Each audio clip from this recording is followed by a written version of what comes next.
Welcome everyone to Already Cancelled. I am Peter, that is Connor, and we are going to talk about Star Trek The Next Generation Season 6, Episode 4. It's called Relics. So full spoilers for the episode as always. This is the Scotty episode. We obviously found that out when we looked ahead last time, and he has been stuck in the transporter beam kind of thingamajig for the last 75 years, and they find him. His ship that he was on has crashed into the side of a Dyson sphere, a mysterious Dyson sphere. They don't know why it's there, who made it, and what its purpose ultimately is, but that's what they've come across. And of course they find Scotty in the transporter beam, and it's an episode about Scotty finding out how much things have changed in the last 75 years, and it's very much an episode about accepting being old and how times have moved past you and you're no longer the expert anymore, and that's kind of what it deals with. So we'll get into it. What did you think of Relics? I thought it was very good, actually. I think I said last time that I was a little bit worried after we had the Spock episode last season that maybe this would just be kind of playing on nostalgia, and don't get me wrong, there is some of that, of course there is, but this has more of a concrete story and theme to actually tell. Like you say, the old man kind of trying to understand his place in the world is a pretty tried and tested concept that you've seen a lot. Because he even says that he was kind of like going into retirement when this happened, this incident. He wasn't like an active crew member. He was on his way to his retirement planet, and here he is, and he's fascinated by the new Enterprise. He's, when he hears the Enterprise, he even says, "Oh, of course, Kirk probably, dusted the old girl off and come out and saved me himself," thinking, he's not been there that long. And they're like, and then Warf walks in the Starfleet uniform, and he's like, "Oh, what's going on?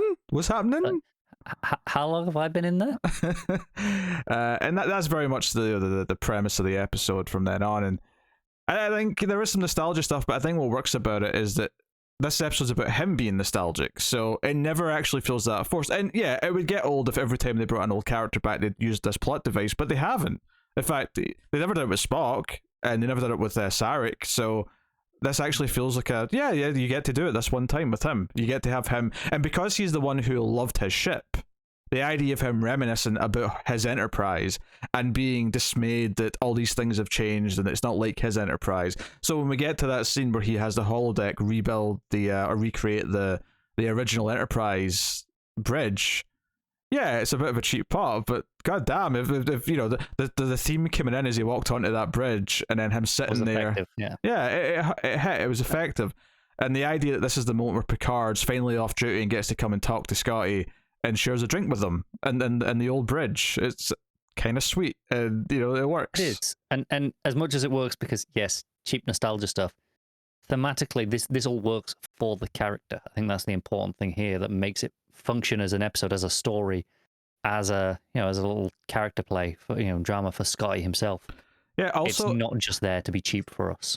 And I'll just get it out of the way. This episode might have the single best exchange of dialogue of the season so far. Maybe if you take out Picard's great speeches, maybe the entire show. Okay. I was going to say, season so far, we're only 3 episodes in, right? Yeah. Like, sure.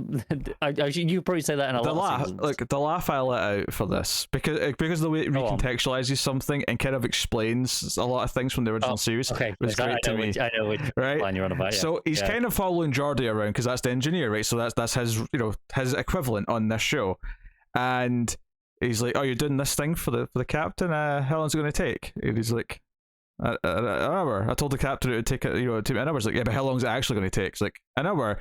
You didn't tell him how long it actually was going to take. You've got a few things to learn if you want to be looked at like a miracle worker. And all of a sudden, every time in the original series where he's like, "I can't do it, Captain, I can't do it, it's going to take 20 minutes. Like, I need it in 5, Scotty." And then he pulls it out of his ass somehow. This is the line that explains it all. It is the king of retcons. But I love it. Well, what I love about it is that it's them poking fun at one of the tropes of the original series, which they've not really done in, like, Next Gen doesn't do this that much. LaForge, we've only got so much. It tends to be, oh, how are you going to jerry-rig a solution to this problem, rather than, oh, this is going to take 15 minutes. Oh, I could do it in 5. Somehow I'll do it in 5, because we need it done in 5. Yeah. So I love that it's kind of a meta joke about the original series, but it was properly funny because the idea that Scotty was intentionally, lying to Kirk a little bit to make himself look better in the moment. He always give him a plausible number that he'll go, yeah, okay, I understand that sounds about right, but also do better. And then when you do better, it looks amazing. Yeah, that was really funny to me. Like that was up there. And it felt really true to like how many. And this often comes up in a bad way because things used to be really bad and sexist or racist or whatever. But how many times in whatever the industry may be, do you hear like yester generation saying, "Oh, things aren't like my days where we did this, this, and this. You younger generation are all just playing by the rules too much. You're not, grabbing life by the balls." Like that sort of attitude, I've heard sort of prescribed in a much sort of less healthy way to other things. The idea that every generation says it though, right?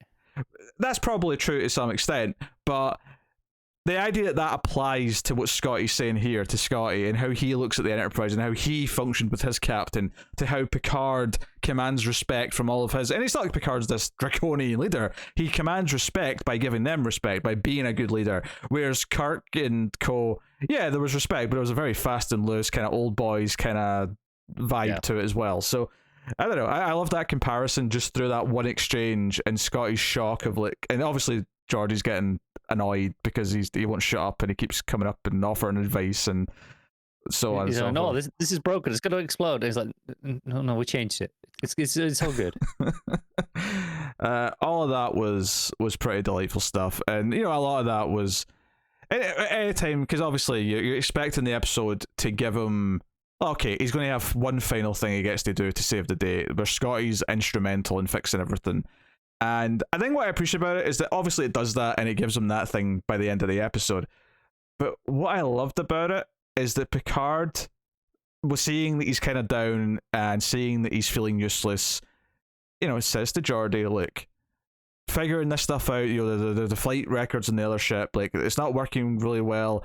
Maybe Scotty can help. Maybe Captain Scott, because he knows the system's better than anyone can do it. And Geordi's like, oh yeah, send him with so-and-so. And Picard steps in and goes, look, this is not an order, this is just a request, but this is a decorated Starfleet officer and he's feeling useless and it's making him feel quite sad. Let's make him feel like he's got a purpose here. Yeah. So I appreciated before it actually gave him the thing where he gets to save the day, the characters were kind of trying to give him one. They were trying to set him up for something. They did. And I also like, in terms of just structurally, that they give him something that makes sense. Again, it didn't just feel like, oh, let's have him save the day by miraculously being better than Geordi now at this new tech. It's like, no, this is old school tech that he's working on by this show's standards. It's his generation's technology that he's using. If you gave me tech from 75 years ago, I could stumble my way through it. I could figure it out, get it working, whatever. But the finer points, I'm sure, would be lost on me compared to someone who worked with it on a regular basis. Yeah, it's like on Tower's Edge. Sure. You're enjoying getting to crack the old jokes, aren't you? Like, I know she's going to listen to this, and I'm looking forward to the reaction. You're just going to get a message like, you bitch. That's the reason. Like, or even just like to compare it to something that we actually can relate to as like an older example in this is that if you show, say, a 15-year-old today a VHS and a VCR, I was going to go with cassette tape, but yeah, they'll figure it out, right? But we know what we're doing. Like, we know how to tune the VCR to make sure it's working. The tracking, if the picture's not quite right. like these are little tricks that a person who's just has a VCR shoved in front of them today would just not know how to do. They'll get it to play, and it'll function, but they won't know the art of making it look good. So this works. So this makes sense. And when it's like, oh, we have to think of something. Scotty comes up with this crazy plan that might get them killed, right? And he has to convince Geordi because Geordi's not as much of a risk taker. But it was really nice that he got to be paired with Geordi for a lot of the episode because it made sense to pair him with the one that has the similar job. And I loved hearing him talking about how, when we were on my Enterprise, like, I could tell which speed we were going just from feeling the floor. Like, just from feeling the deck plates, I could sense the speed. But this is like it's like we're floating in this ship, and that sounds realistic. In that, oh yeah, technology's gotten better, the ships are more stable. You can't feel the thrust, you can't feel the momentum, kind of thing. Like that makes sense as well. So, all really good, and I love the idea that. Because I was a little bit worried when he first came on board. I'm like, are they somehow going to like turn, like he's going to create the problem, so we're going to have to feel bad about what Scotty's done? Because that's something you could do, and a lot of shows would do it when they bring back an old character, is that he creates the situation. He doesn't. Everyone does give him some form of respect. People, he has a scene with Data. He's got a scene with a couple others. The scene with Picard's probably the best one. Excluding the Geordi ones, because the Geordi ones are obviously great. But because Picard does see him as this, oh, you're like a legend. I get to sit and talk to you about your time in the Enterprise. I think it helps that Picard, compared to some of the others, is a bit older. Right? Oh, sure. So he's a bit further into his career. When he's reminiscing about the Stargazer. I like that a lot. Yeah. He's like, hey, I get it. I understand the first ship. You've moved further in your career. You've got past that stage, but there's a special spot for it. Yeah, I like that. As he said, sometimes every now and again, I think about the Stargazer and like I'd give this all up to go back and captain that ship again, because he has these nostalgic memories for it, even though it was a bit of a shit bucket compared to the Enterprise. But it was his, and it was his first one. Yeah. And, it's special, and again that's kind of what it goes. It's like he served on loads of ships after. He had a whole career still, for decades. But it wasn't, it wasn't that first fresh one where he was in charge. Yeah, so all this clicked, I think. All this, like him looking back, joking about how all the alcohol's synthetic now, and it's it's piss. He doesn't want He takes one sip of the quote unquote scotch, and they've really loosened the regulations in the future. Because that was definitely not bottled in Scotland. And then obviously Data comes up and like, okay, I think I understand what's happening here. Everything's synthetic now, and you can tell the difference, even though on a purely like scientific level it should be mimicking what the thing is, but you can tell. So I'm willing to bet that they can, but most people there are just used to it, right? Probably, yeah. So he steps over, he's like, hey, I think Gain has some real alcohol of some kind behind here for special occasions or whatever. Turns out later Picard gifted her this bottle of alien whiskey from somewhere. I did like this in the day. It's like, what is this? And he's just staring at it. He's like, it's uncorks it, gives it a sniff, like just in case. Like, it's a green. This guy's like, that'll do. Yeah, it's the sort of thing where obviously he'd prefer actual scotch probably, but this is real alcohol, so he appreciates it more than the synthetic stuff for sure.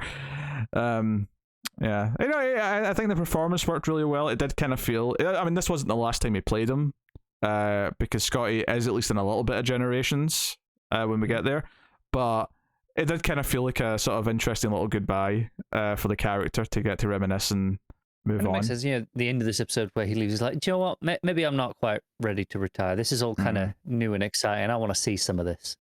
Yeah, he's been thirsty to the future. There's colonies now and planets that have been, joined the Federation or discovered in that time. There's so much for him to go and learn about if he wants to. So they give him a little shuttle and see him on his way. And I did like at the end, though, Worf's the only one who doesn't shake his hand. He just kind of gives him an awkward look as he walks past, because Scotty's still processing the fact that there's a Klingon in the Starfleet. Yeah, he takes it pretty well, all things considered. Yeah. I mean, he's not a dick about it or anything, but he's obviously like, oh, this is weird. Like, which is fair. During his time, these were, mortal enemies essentially. I mean, it is post Star Trek 6, so he will have been there for like the peace treaty and like things starting to change. But yeah, they don't have an officer in Starfleet yet. That's that. There's a difference between there's a ceasefire. We've got some negotiations. There's some talks going on, and no, we're cool. Yeah, so obviously the big crisis, Enterprise ends up going inside the Dyson sphere, and has got, the solar flare is going to eventually kill them. So Scotty and Geordi's thing to, try and save them is to effectively do the same trick to open the door, because it seems to be basically is trying to send in a signal to communicate is what makes this thing react and open. And they like, well, the shields for this, basically hold the door open with the shields, which will hold up for a little bit. We just have to hope the Enterprise can beam us off before, we get crushed and die horribly. And even the Enterprise has to do a little, has to tilt to get out. As a maneuver. A little, and it's like, it really sells how big this goddamn door is, because the Enterprise is not a small ship. No, it's not. But also they point out like just how big this Dyson sphere is, right? You know, it's like huge. It's built around it's built around the sun, and they said it's almost as big as the orbit of the Earth around our sun. That's how big this thing is. Yeah, So yeah, and they point out like it was however many M-class planets worth of people were inside, potentially. Potentially. Didn't see anyone around there, but potentially. Well, no, that was kind of the whole point. It had clearly been abandoned. The star had become a bit unstable. Mm. And it's like, okay, you know, and now it's just running on old automated systems that haven't been turned off. Yeah. Which, you know, it made for some interesting visuals, this big, you know, sphere and effectively just a big wall, you know, with a door in it. But, it was an interesting visual. And, yeah, it was a backdrop for the episode, but it was all really about Scotty and what he was going through and his little moments. You know, him like flirting a little bit with Dr. Crusher. It's like, oh, you're much more attractive than Bones. Kind of thing. Which, you know, there's sweet little moments, but it works in the context of the episode because it's about an old man kind of struggling with, this isn't my ship anymore. So it makes sense that he would get sad and want to see it again. So yeah, of course it does. Yeah. I also liked him drunkenly asking the computer to do it because he was getting annoyed at it for asking to be specific. Yeah, and he's like, fine, here's the registration, and just do it. Yeah. No A, no B, no C or D. The original. Yeah. So that was all pretty delightful stuff. It was, let's say, it's a very delightful episode, easygoing, but works because it has something to say. You know, not necessarily just about Sky, but, you know, about, you know, okay, finding your place in the world at that age. Kind of, you know, where do you belong? It's something that, you know, a lot of shows and movies have explored, so we know it works as a storytelling vehicle. And it's something as well that people often say, like, without realizing it, all the young people are using technology that you're not used to and you feel old, whereas in this case of Scotty, they've made it literal, where he's jumped ahead 75 years and he is just completely obsolete. And everything he says, because when he's like working on this tech in the old ship, when he goes over with Geordi, he keeps saying things that he's clearly talking about himself, but he's talking about the computer, like, this old hunk of junk, you know, it can't do anything anymore, it's of no use to anyone. Geordi catches on pretty quick and starts saying, "Oh, I don't know. Yeah, there's some things they can do better." Yeah, this is still work. You know, a bit of, you know, fix up a little bit, and it would, you know, it's not as good at warp speed, but at impulse, it actually would beat the Enterprise because it's got, you know, the old-fashioned impulse engine's better for various reasons. May be less efficient in some ways from an energy perspective, and that's why it changed. Probably less safe or something like that. Yeah, but it's got more gusto because it is this older thing. Yeah. And you know, the time may come when we've successfully transitioned the whole planet into, you know, electric engines and things like that. You know, if we ever reach that day, there'll be old timers going, I missed the roar of the old engine. Like, people will say that. Like, there definitely will be.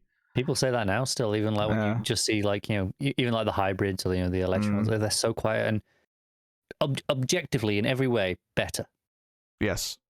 But even me, I'm like, you know, you're not really a car person, but like, you know, like like a meaty engine, you know, that sound, like when it's, you know, going on, like, not having that in like a really nice looking car, like when you have like an electric supercar, it's just weird and it feels wrong, even though it's weird. And maybe it can be a special novelty. You can go and like take an old-fashioned car around a track, so there's only a few of them going at a time. But ultimately, it is better for the world and everyone in it if those are used less and less. So yeah, it is what it is. But so no, I mean, it was delightful. It was a nice fitting like episode to give to an old character list, and I appreciated that it was very much his episode, and that we followed Scotty around from scene to scene. It wasn't like he was just a B plot or a B character in this episode. He was the protagonist effectively of this episode. Yeah, and everything revolved around him, so it was nice. I really enjoyed it. Yeah, it's a good time. So there you go. That is Relics. I'll tell you what's coming next time on Star Trek: The Next Generation. It's an episode called Schisms, and here's the description on IMDb. Commander Riker's inability to fall asleep begins to show in other members of the crew in other forms, putting the Enterprise on the trail of a mystery. Ooh, you like a good mystery. Yeah, I'm fine with the premise of this one. at face Potential, value. So it should hopefully be good. But let us know what you thought of Relics, the episode we talked about, in the comments below. You can like and subscribe, ding the bell for notifications, all that stuff helps out a lot, as does going to patreon.com/MailFuzzTV and supporting all the content for as little as $1 per month. So go and have a look-see. And while you're at browsing the channel, check out myself and Tara's reviews of Babylon 5, The Twilight Zone, and go over to MailFuzz Movies to check out reviews of sci-fi movies and horror movies and stuff like that. But that is us. So thank you once again for watching or listening. We always appreciate it. Keep watching Star Trek, and somewhere out there, probably building his own shitty Dyson sphere that's going to cause a lot of chaos and get a lot of people killed, is one Wesley Crusher.